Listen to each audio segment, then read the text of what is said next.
Hello, I'm Robbie Taylor, and I'm going to be talking about how developing a standard American accent can help you succeed in the American professional world.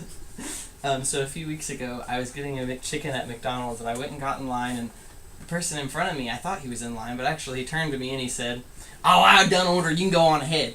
And I almost didn't understand what he said because he had such a thick accent, and so I thought to myself, is sometimes having an accent make you hard to be understood or even hard to succeed in the professional world? And so if you look at the movie from 1964, My Fair Lady, it's about a common flower girl who goes to Professor Henry Higgins to learn how to speak correctly so that she can be interpreted by people to understand what she's saying and have success in the world. The goal is to pass her off as a high society girl at the embassy ball several months later. In the end of the movie, they bring her to the ball, and she actually gets passed off as a Hungarian princess because they decided her accent was too perfect to belong to a normal high society human.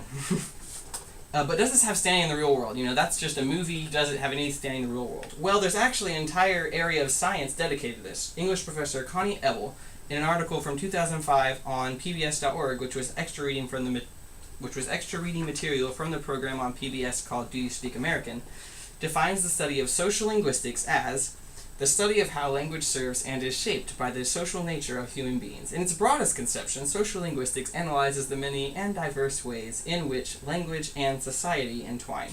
So basically, it's a study of how people perceive you based on the way you talk.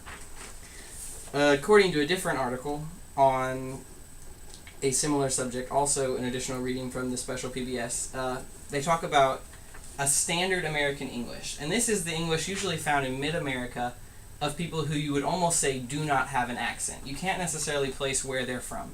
A lot of times you'll see this accent with news reporters or actors who actually go through the trouble of taking an accent reduction class in order to reduce their natural accent to where they would be accepted everywhere and be able to be understood very easily.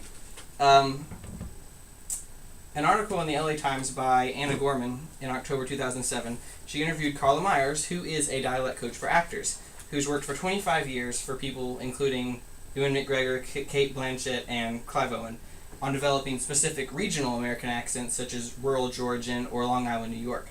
And so you see, a lot of times there's accents that are regional, which are perfectly acceptable for that region. If you're going to be a salesperson or a lawyer in a small town, a lot of times they would be perfectly happy if you have a really thick southern accent in that town.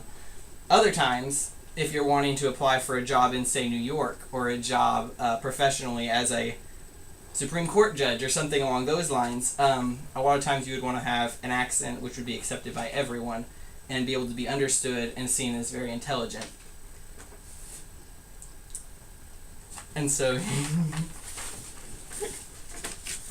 the conclusion is, if you take the trouble to learn standard American English and speak without an accent, it will help you be understood and treated professionally. That's all I have. Okay. I don't know how to stop it.